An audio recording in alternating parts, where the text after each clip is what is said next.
Jadi ingat kalau cawapresnya itu Pak Jokowi 95% menang. Kalau Gibran 95% juga.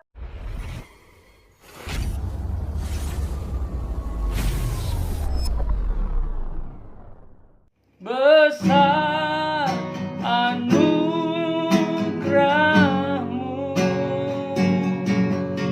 melimpah kasih-Mu, semakin hari semakin bertambah besar anugerahmu.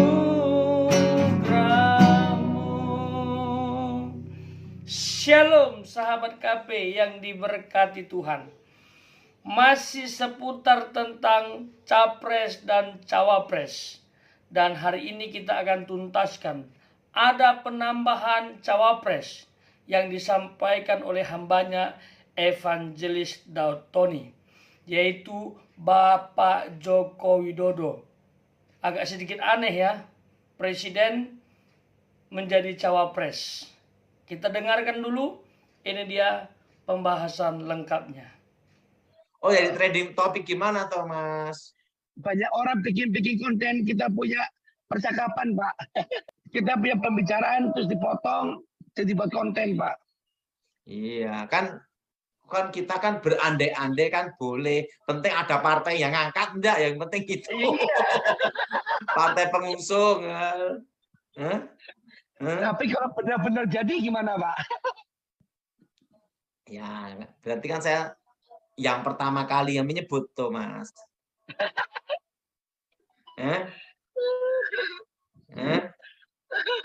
Betul nggak, Mas? Coba. Betul. Kalau cawapresnya Jokowi aja, rakyat kan suka Jokowi. Betul, Pak. Di mana-mana kalau presiden, kalau pergi ke setiap kunjungan, pasti masyarakatnya antusias. Apalagi kota Jawa Tengah, kota Solo, Jawa Tengah. Iya. Kalau cawapresnya Jokowi ya, kalau beliau bersedia atau Mas, langsung yang nyoblos blong gini terus toh, Mas. Kan gini.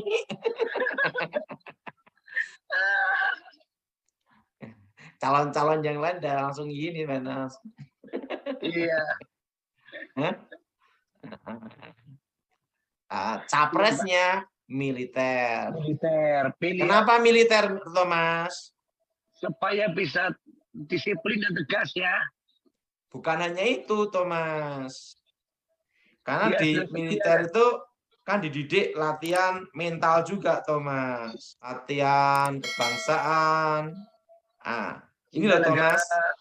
Doktrin militer membentuk pemimpin yang berjiwa. Ingat ya?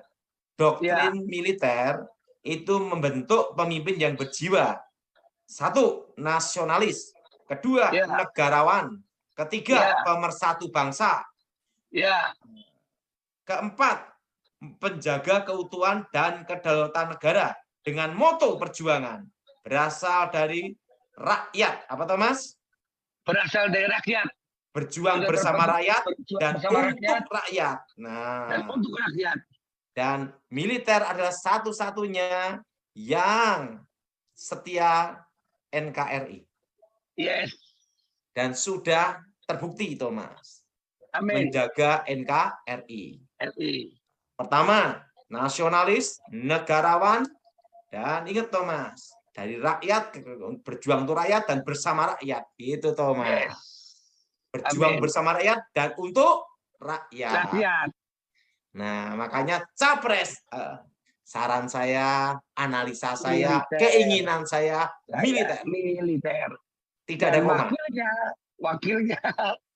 Nah, kalau tidak Gibran ya Pak Jokowi. Kalau beliau berkenan.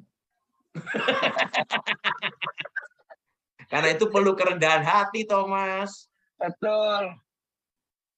Dari nomor 1 ke nomor 2 kan gimana, Thomas? Tapi kalau demi kepentingan bangsa kan beda lagi, Thomas. Ya. Rakyat yang meminta. Nah, itu lagi Thomas. Kalau ini berarti cawapresnya sekarang 2 Thomas. Papa sama anak. Tetapi undang-undang boleh tidak? Nah itu Thomas. Iya. Itu kalau boleh Thomas, lah menang Thomas. Nah, kalau saran saya warga keturunan Chinese ya Thomas ya, lebih baik dagang saja. Bisnis aja. Cuan-cuan aja. Tenang-tenang saja. Tenang-tenang saja. Rasah neko-neko. Eko. Kalau capres kan tidak boleh setelah 2 periode. Kalau cawapres kan enggak tahu Thomas. Kan cawapres. Iya Pak Daud. Ingat ya Thomas, kita yang pertama kali di media sosial yang menyebut cawapresnya 2. Bapak dan anak. Kalau Bapak Jokowi berkenan jadi cawapres, pasti menang. 95%. 5% miliknya Tuhan. Tuhan. Tahu enggak presiden yang paling saya sukai siapa Thomas? Siapa Pak Daud? Gus Dur. Oh Gus Dur. Kenapa Pak Daud? Ya senang. Dan presiden yang berikutnya yang tersenyumnya yang paling saya senang. Pak Gus Dur. Pak Harto. Oh Pak Harto. Kita jangan lihat negatif, kita lihat positifnya juga. Iya. Kita lihat perjuangan besar Pak Harto loh, milit. Iya. Thomas, Pak Harto itu pembangunannya juga ada loh, Thomas. Betul. Kita harus mengakui sisi baiknya. Iya. Nah, bagaimana menurut sahabat? Apakah ada pendapat? Silakan isi di kolom komentar. Apakah sahabat setuju dengan pendapat hambanya Evangelis Daud Tony? Dan apakah bisa Bapak Presiden Joko Widodo mencalonkan diri menjadi cawapres? Ya, atau salah satu, kalau nggak Bapak Jokowi, anaknya Gibran. Ya, ini bukan bermaksud kita merendahkan, tetapi ini untuk menjaga program yang sudah dikerjakan oleh Bapak Jokowi. Ya, minimal adalah kontribusi masukan dari beliau untuk program yang sudah dibangun ini tetap berjalan kalau beliau bisa menjadi cawapres, ya, atau Gibran. Kenapa Gibran? Karena ada Bapak Jokowi yang bisa menjadi penasehat, ya, atau jadi guru yang baik untuk Gibran menjadi cawapres, ya, yang pengalamannya belum banyak. Kalau Bapak Jokowi, wah, dia sudah senior, ya, tentu bisa memberi banyak hal seperti itu. Takutnya orang yang menggantikan beliau sebagai presiden, ya, berbeda kebijakan. Bahkan mungkin nanti bisa saja mega proyek yang sudah dirancang dan akan dibangun itu tidak jadi diteruskan. Artinya bisa mangkrak. Ya, jadi butuh orang yang tepat untuk menggantikan Bapak Jokowi, atau Bapak Jokowi dan atau Gibran salah satu ada dalam pemerintahan itu biar bisa membantu, ya, tetap berada dalam jalan yang sudah dibangun, dirintis oleh Bapak Jokowi. Ini semua hanya untuk kebaikan Indonesia. Ya, dunia mengakui loh prestasi yang dilakukan Bapak Presiden Joko Widodo. Ya, karena undang-undang kita hanya memperbolehkan 2 periode, maka beliau harus berhenti di periode yang kedua. Nah, kira-kira bisakah, ya, mencalonkan diri menjadi cawapres? Coba, sahabat yang mengetahui hukum, coba bisa isi pendapat di kolom komentar, ya. Apakah benar bisa mencalonkan diri menjadi cawapres? apakah diperbolehkan undang-undang? Silakan beri pendapat pribadi sahabat ya. Tapi lagi-lagi harus ingat, ini adalah pendapat hambanya Evangelis Daud Tony.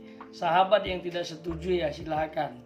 Ya, sahabat juga bisa berpendapat. Kalau sahabat punya figur yang layak dijadikan capres atau cawapres, ya silakan disampaikan di publik. Ya, biar nanti masyarakat yang menilai. Intinya kita mencari putra terbaik, bahkan sangat baik untuk memajukan Indonesia. Bukan sekedar janji tapi tanpa bukti. Indonesia sudah capek. Karena janji tanpa bukti itulah Indonesia tertinggal dari bangsa-bangsa lain. Semoga Tuhan memberkati Indonesia dan juga para pemimpin, bahkan pemilu 2024 agar tetap berjalan dengan baik dan menemukan pemimpin yang terbaik